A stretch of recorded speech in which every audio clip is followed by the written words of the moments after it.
Ditreskrim Polsek Tamalarea bersama Resmo Polsek Kalara Jeneponto mengepung rumah buronan pencurian yang bersembunyi di wilayah Kabupaten Jeneponto.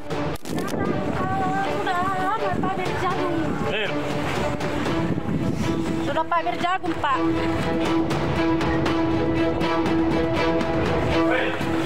Lari, masuk. Sembunyi itu, sembunyi. Sini. Saat digerebek, pelaku sempat berusaha melarikan diri melalui jendela kamar, namun berhasil digagalkan oleh petugas.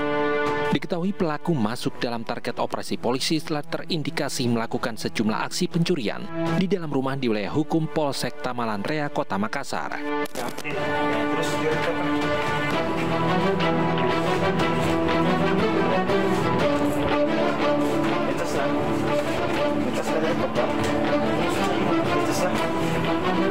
Setelah mendapati pelaku dan barang bukti, pelaku langsung digelandang ke Polsek Tamalarea untuk mendalami kasus pencurian yang dilakukan oleh pelaku.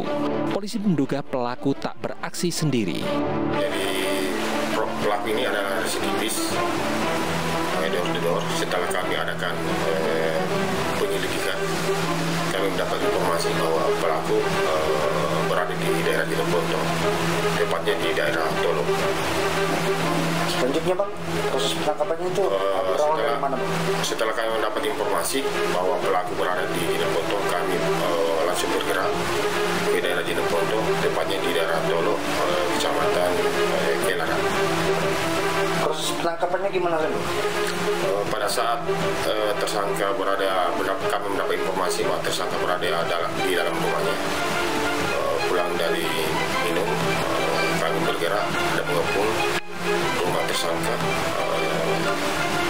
dan berhasil menangkap tersangka dalam keadaan mabuk dan hendak melarikan diri.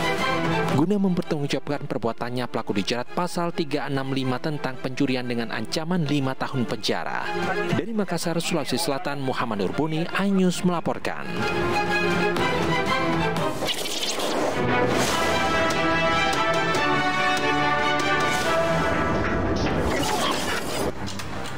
Apresiasi gue kasih buat Polsek Gabungan Tamalarea dan Kalara Jeneponto yang udah berhasil menangkap buronan pencuri. Nah, apresiasi juga gue kasih buat Polresta Bandar Lampung yang menangkap gembong pelaku pencurian lintas provinsi. Komplotan pencuri ini biasanya ngincer perusahaan atau gudang industri. Dan mereka juga residivis untuk kasus yang sama. Kok nggak ada kapok-kapoknya? Ini gue kasih lihat proses penangkapannya.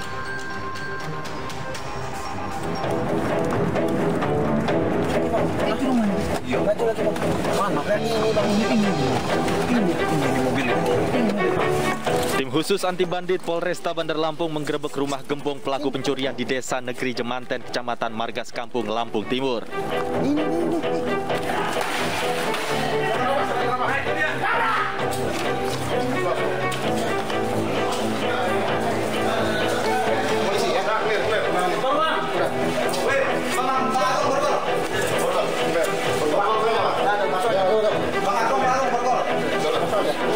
Pelaku sempat bersembunyi untuk menghindari petugas, namun akhirnya berhasil ditangkap dan dibawa ke Mapolresta Bandar Lampung.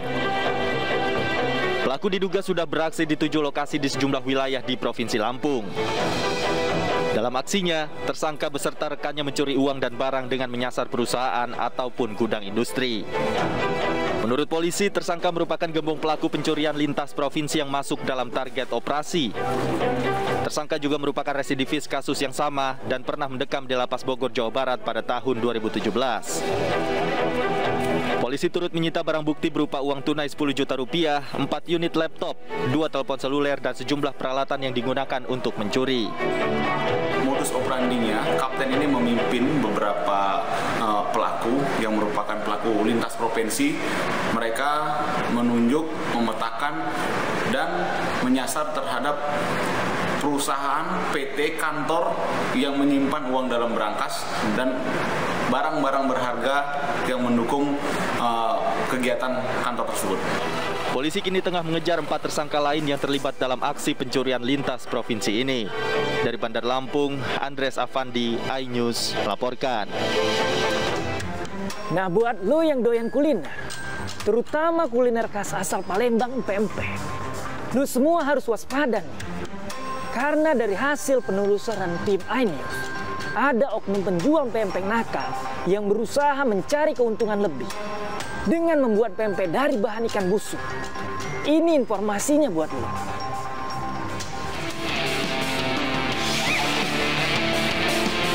Saat ini keberadaan penjual pempek mudah dijumpai, mulai dari restoran hingga emperan kaki lima. Namun sayang beribu sayang, banyaknya penyuka pempek di tanah air dimanfaatkan pembuat sekaligus penjual pempek nakal untuk bermain curang. Mereka mencoba peruntungan menekan harga produksi dengan memanfaatkan ikan busuk sebagai bahan utama pembuatan pempek.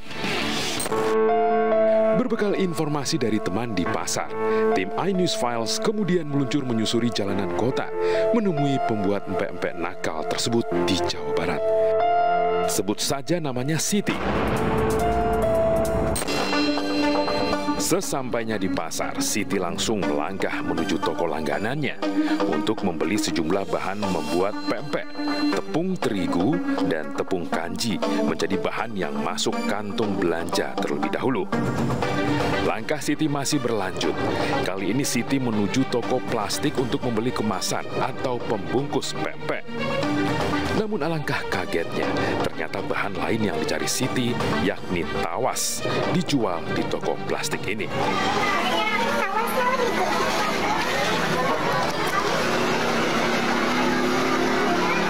Warna onukan, anak bubuk.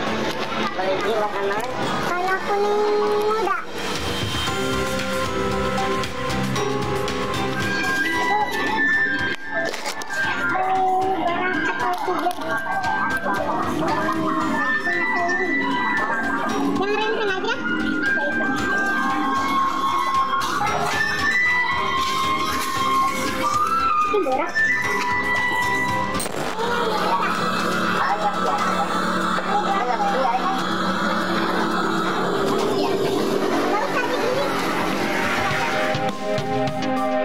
Dalam sehari, Siti biasanya mampu membuat pempek hingga 200 bungkus, yang semuanya dikerjakan seorang diri.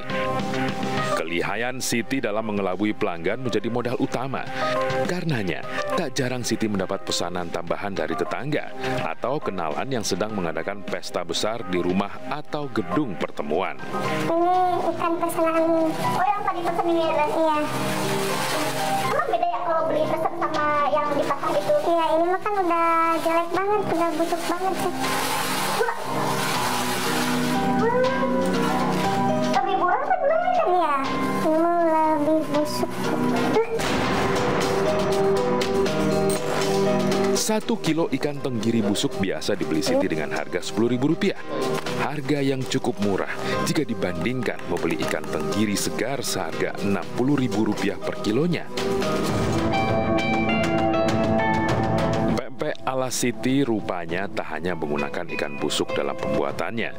Zat kimia berbahaya yakni boraks turut dimasukkan ke dalam adonan. Takarannya suka-suka Siti saja. Segini banyak semuanya? Enggak, paling cuma 4 bungkus ya. Kalau nggak pakai borak nggak bisa teh? Nggak bakalan kenyang. Terus paling kuat 2 hari 3 hari. Kalau pakai borak kan sampai 4 sampai 7 hari bisa. Tahan lama. Dalam pembuatan pempek kapal selam sebanyak 100 biji, Siti hanya menggunakan 3 butir telur saja. Padahal lazimnya, satu pempek kapal selam menggunakan 1 butir telur. Katanya kamu bikin pempek kapal selam, tapi telurnya dibikin seperti ini dari mana? Ya, bikin sendiri aja, ide sendiri aja biar banyak gitu. Tapi nanti hasil akhirnya tuh akan diperjalan ya? Kan telurnya pakai pewarna, jadi nggak ada perubahan dari telurnya gitu. Oh, jadi rasanya tuh sama kan nanti kalau dibelah bikin rasanya kan? Iya. Oh, bisa gitu ya? Biasanya pempeknya dijual berapaan teh? Di per cup teh. Per cup isi 5-6 ribu ke pasar-pasar. Itu teteh biasanya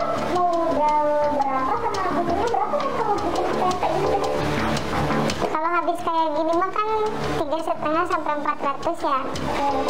Kalau keuntungannya kalau di pasar-pasar kan dititipnya 10 bungkus ya. 10 bungkus, warung 10 bungkus. Kurang lebih 2 kali lipat deh. Iya.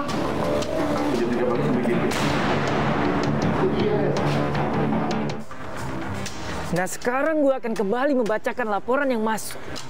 Laporan pertama dari @baby_xo_xo. Pak Polisi, tolong patrolinya di daerah Sukabumi karena marak geng motor dan begal. Warga yang ingin keluar malam atau dini hari jadi ketakutan. Laporan selanjutnya dari @manggalatama. Sepanjang jalur Kalimalang perbatasan Jakarta Timur perlu ditinjau Pak Polisi karena minim penerangan dan rambu-rambu lalu lintas yang membuat kemacetan makin parah. Ingat, Anda tidak perlu takut untuk bersuara. Gue Bang Ano bakal jadi suara bagi yang resah dan takut. Gue bakal jadi wajah bagi para pengungkap kebenaran.